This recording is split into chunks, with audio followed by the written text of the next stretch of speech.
I'm going to take a few minutes, but I'll begin by saying it's a privilege to be here. I am a former math teacher. I taught high school math, and so this has been a dear subject of mine for 30 plus years. So we titled this "Why Relevance is the New Rigor," and I think what I'm going to do is spend a few minutes kind of unpacking that. And I always begin with one of my favorite quotes. This is one of my favorite quotes. To find what one is fitted to do, secure an opportunity to do that is the key to happiness. And one of the reasons I love this quote so much is it's from John Dewey. And John Dewey talked about how do we help students find what they're fitted to do. And I love the second part of this quote. How do we help students secure that opportunity to do that? And I think we've been thinking about this topic, about making math more relevant for a long time. John Dewey said this quote in 1911. And I think it's as relevant today as it was in 1911. And I'll introduce Pathway to Careers.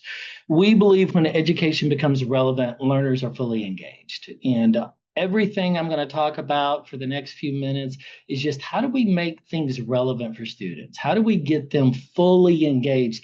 I love the feedback from the survey.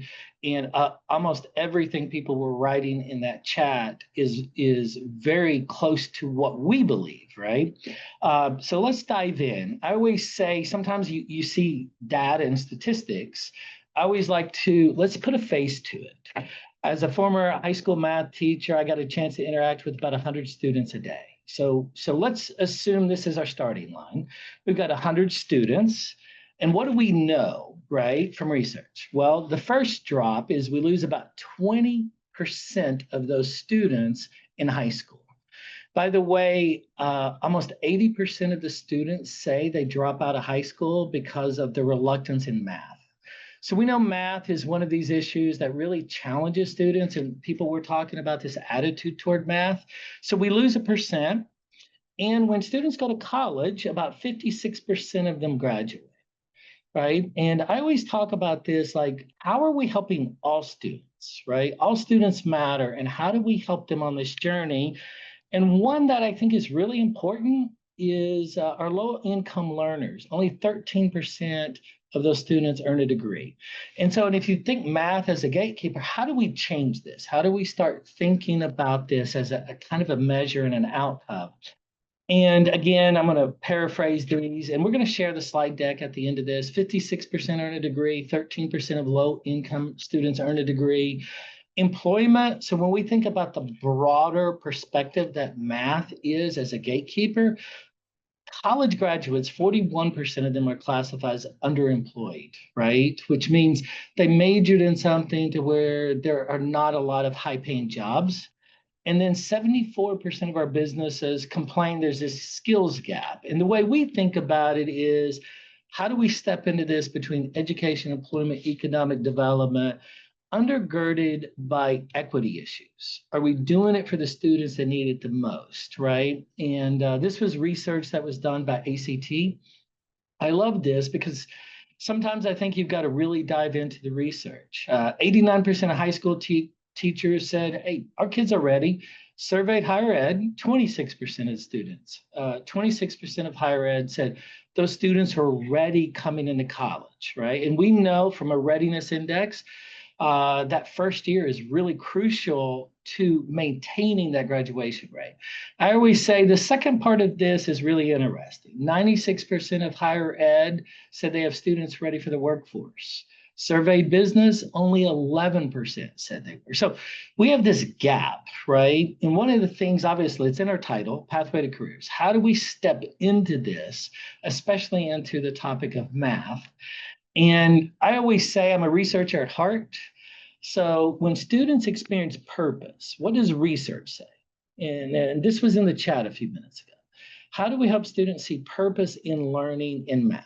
When students have purpose, they see meaning in what they're doing, a lot of good things are going to happen. I used to be high school math teacher, and I would say this is pure goodness. Who would not want this? Students are more motivated, they're more engaged, they persist, they complete, perform, and they retain it all at higher levels.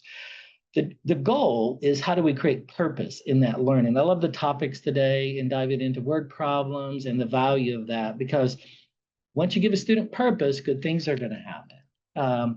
This was research that was done by Gates Foundation. 61% of parents say math education should be ideally relevant to the real world. Juxtaposition that, they say only 21% would describe that is what's happening today. 96% of parents agree making math education more relevant would be more likely for their child to succeed in math. Again, just summarizing what that research shows, how do we make it relevant to the real world? How do we make it useful? This is one of my favorite research studies. This was done by Clemson University National Dropout Prevention Network. And what they were trying to understand, we have this group of students, and people were talking about this at the beginning. There's this attitude toward math. I don't like math. I'm not good at math. And we allow that attitude to kind of persist and follow these students.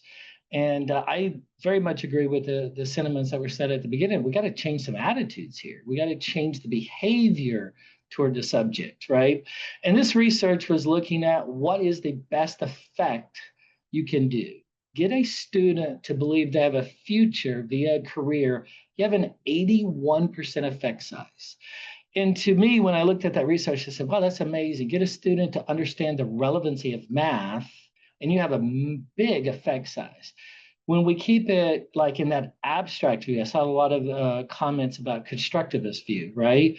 11% effect size, right? So what we wanted to do was really kind of step into that research to say, well, research says if we do this, we're going to get a big outcome for these students.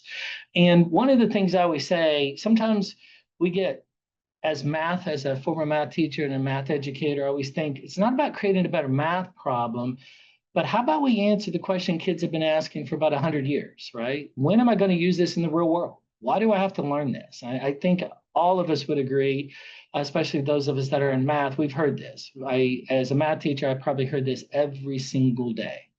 Our goal was we're going to step into that. We want to modernize math, and we want to make math less abstract, more meaningful. We want to get back to that research. How do we provide that purpose in math learning? How do we demonstrate it's useful? And how do we do it in authentic, meaningful ways? You know, this topic of word problems is very important to me, because how do we do it in that authentic, meaningful way? And there's a big movement and a theory of action around career-connected learning. Once we connect the math through careers, we can have this effect size, right? And what we want to do is bring that purpose to learning. I've said this as a former math teacher. The algebra crisis isn't always about algebra. I saw this in the chat even a few minutes ago. It's about those foundational skills, right? Are we building up that skill that allows students to be successful? And again, students who failed algebra were 4.1 more times likely to drop out of school. I think research is close to 80%. So, you know, we've got to really think about it. Sometimes I think we have an algebra problem. I think we have an algebra foundational challenge. And what we wanted to do was think about, okay, how do we integrate this concept of real world into math? And how do we do it every day? You know, for example, civil engineers use geometry, game developers use algebra, electricians use algebra. So what we wanted to do was really think through this critically, answer that question, when and how am I ever going to use this in the real world? And one of the things we also wanted to do is, how do we do it in authentic ways? Well, one ways we do it is we close that economic gap by showing students high value careers. How do we increase social capital for students by getting them to understand, hey, there's these high value careers that exist and they utilize math every day in the real world, and how do we make that available to students through math? And one of the things P2C's done that I'm very excited about, we won a couple of big federal grants. One of our federal grants was, how do we reimagine math through the lens of a career? We've been working on this for 5 years, a couple of big evaluations on it. But one of the things you'll notice that we've done things like labor market. How do we pull in all of your regional data to where it means something to that student? How do we pull in career exploration to where as they're learning careers, they're able to expand beyond the math to understand how it impacts their life? Go back to that John Dewey quote. How do we help students find what they're fitted to do? And that becomes the key to happiness. So that's our model. Give you an example. We took everything from fourth grade through seventh, which we call bridge, eighth grade algebra, geometry, and we basically said we're going to understand the value of math in the workplace. We're going to create career exposure, and we're going to develop purpose. We put 650 careers inside of math. So imagine a student today is going to log in and they're going to see a math, but they might be a environmental protection technician. Tomorrow, they could be a database architect. And the idea is, how do we constantly bring this awareness? Here's a couple of quick examples that I always love to kind of end with. Imagine a student has to learn applying graphs of proportional relationships. Today, I'm a manufacturer engineer. So before we teach that lesson, we're going to push that relevancy right up front. Why do you have to learn about applying graphs of proportional relationships? Well, today I'm a manufacturer engineer. And oh, by the way, in my local community, this is the job market. This is what awaits, right? Tomorrow I could be in geometry and I'm going to be a carpenter. And so we're trying to extract what does it mean to a student, make that value the centerpiece, that relevancy, and then pull the math through that, right? So does it work? And what have we seen so far? And this is some of the most exciting stuff that I've been a part of in a long time. So we worked with Metametrics. They do a quantile measure to measure growth over time. And this is in one of our research projects. One of the things Metametrics actually said was they've never seen a 150-point gain in 1 year. And what I say about what we're trying to think about, how do we get those students excited about math, right? How do we change their attitude toward math? And when that happens, you're going to get performance gains, right? So I know one of the topics is how do we tackle learning loss, right? And I get excited when I see things like this. Couple of testimonies from students. I love some of these comments. Never in my 20 years have I experienced my students seeing this approach, right? And these are things I want to hear, right? These are teachers saying, yeah, this finally answers that question, right? It lifts the veil and focuses the spotlight on how math is used, right? One of our outcomes that I get excited about that we saw in one of our states, we saw a 60% increase in students wanting to pursue CTE as a career and a 40% increase in students wanting to pursue STEM. This is from an Algebra 1 classroom. So how do we embed this in that real world and make that context, right? I love this. This is the last thing I'll share. I saw my students take risk. When was the last time we were in a math classroom and students are engaged in conversations to the point to where they're taking risk? And that's what Pathway to Careers is about. We're excited to bring this to the market. I mean, this is something we've been working on for several years as part of a federal project.